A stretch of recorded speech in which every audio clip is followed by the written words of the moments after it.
So this is how you do it. So here we have the seed cost for farmers, $90 per acre for corn and $120 per acre for soybeans. So these are two different plants, right? How many acres of each crop should the farmer plant? He wants to spend no more than this much seeds on seeds, right? And what you have here, they say X is the acres with corn. So the 9 is going to be times X, and Y is the number with soybeans. So Y is going to be here. Okay. So what the farmer has, no more than. So this is the keyword, no more. What sign you're going to use? Greater, less, Greater, less than or equal to. less than or equal. That's right. So your inequality is going to be 90x plus 120y less or equal $3,600.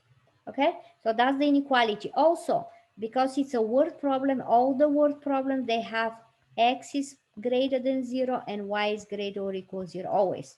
Because it's a word problem, that means x and y represent something, in this case acres, which is have to be a positive number. Okay, so you're gonna pick here, the right answer is gonna be which one? The last one, right? Yeah. Okay, and then let's check this. We're gonna check, hold on. We're gonna check the answer. That's right. And then you're gonna go, there's another part where you're gonna graph it. So how you graph this inequality? So you're gonna graph it the same way. I'm gonna record this also. The same way, you're gonna click here. And we're gonna graph. So I'm gonna write here, I need 2 points for the first line. So this one, I need 2 points when x is 0 and when y is 0. So first I'm gonna replace x with 0. So x is 0. So I'm gonna have 120y equals 3,600. Divide by 120. 30. And that's gonna be 30. Okay, thank you. Then you're gonna do the same. I'm gonna replace 120 with 0. So I need to solve 90x equals 3,600. Divide by 90. And what is that? 40, right? Yes, ma'am. So these are the 2 points I'm going to use to graph.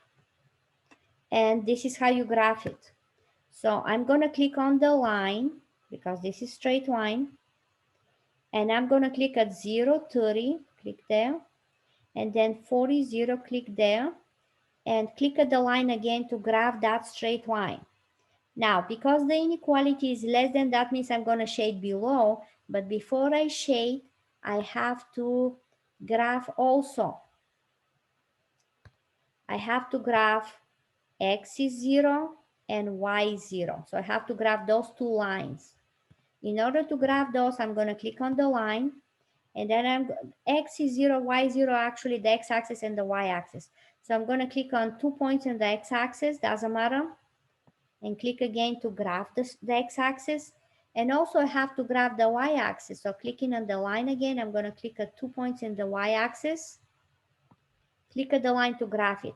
So before you shade, you always have to graph the given inequality, x-axis and y-axis. So those two inequalities, x is greater and y is greater than 0, these are the graphing the x-axis and the y-axis. And in order to do that, you click on the straight line and then click on 2 points on the x-axis and then 2 points on the y-axis, doesn't matter. And then after you have all the 3 lines graphed, you're gonna shade. Now, where are you gonna shade?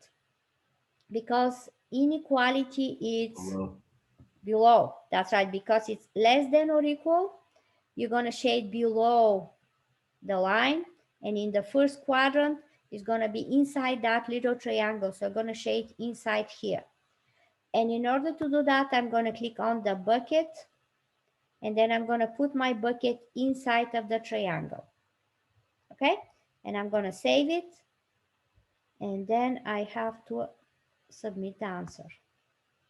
Okay, so that's how you graph, and that's how you do this type of problems. Okay. Any questions? So here we're going to do number 3 in your homework 6. So here we have to solve this system first, and you have to graph it. So first I'm going to graph this one. I need 2 points. When x is 0, y is 9. When y is 0, we're going to get 3 times what is 9, 3 times 3 is 9, right? So these are the points. And also I need to graph x is equal to. X equal to means x is always 2, and you can just pick any 2 numbers for y. So these are the points I'm going to use to graph x is 2. So now let's go ahead and start graphing this. So first I'm going to graph the first line. So I'm going to click at 0, 9, and 3, 0. That's my first graph, and click at the line to graph it. Then the second line I need to graph it's 2, 0, and 2, 1. There you go. So that's my second line. So these are the 2 lines. So now we need to decide where we're going to shade. So in order to decide where I'm going to shade, I need to see, come on now, I need to change, I want to change this color. Okay, so we need to see, we have the first inequality is greater than. So for the first line, I have to shade above, right? Or you can pick 0, 0. Actually, no, it's not that side. It's in the other one. So looking at my, let's decide which side you're going to shade. So the first one, we have greater or equal. So if I pick 0, I have 0 is greater than 9 is wrong. So I go, yeah, that's right. I'm going to shade in this side. Then looking at my x is less than 2. So this is my 2. Less than 2 is in this way. So shading where they cross actually. So it's going to be here, here, right? Inside of this little triangle. Okay, so even though on the second equation there's no y in there, Yes. because on before you were saying that the y is where we shade on the. Yes, you can, yes. So here, if you don't have y, you're going to see if it's x equals, it's a vertical line. So if it's x is less than the number, it's going to be this way. If it's greater than, it's going to be in this way. Okay? Okay, so it's the same for x and y then, if what you're saying. Yes, yes. Okay. Okay, so that's how you grab that one, and the area I need to shade is in this little triangle. Okay, and in order to do that, I'm just going to click at the bucket and click inside this little triangle, and it's open. Okay, and that's how you submit your answer. Okay. Okay, but even though there is no x is greater than or equal to 0, or Yes. y is greater than or equal to 0, we still know it's in the first quadrant? No. How would we know that? Yes, thank you for asking that. If you don't have x is greater than 0, y is greater than 0, then it doesn't matter which quadrant you are. Okay? Only if you have it, then it's in first quadrant. Okay? So then we determine it by where they overlap then. If there's no Yes. x. Okay. Exactly. Yes. Okay?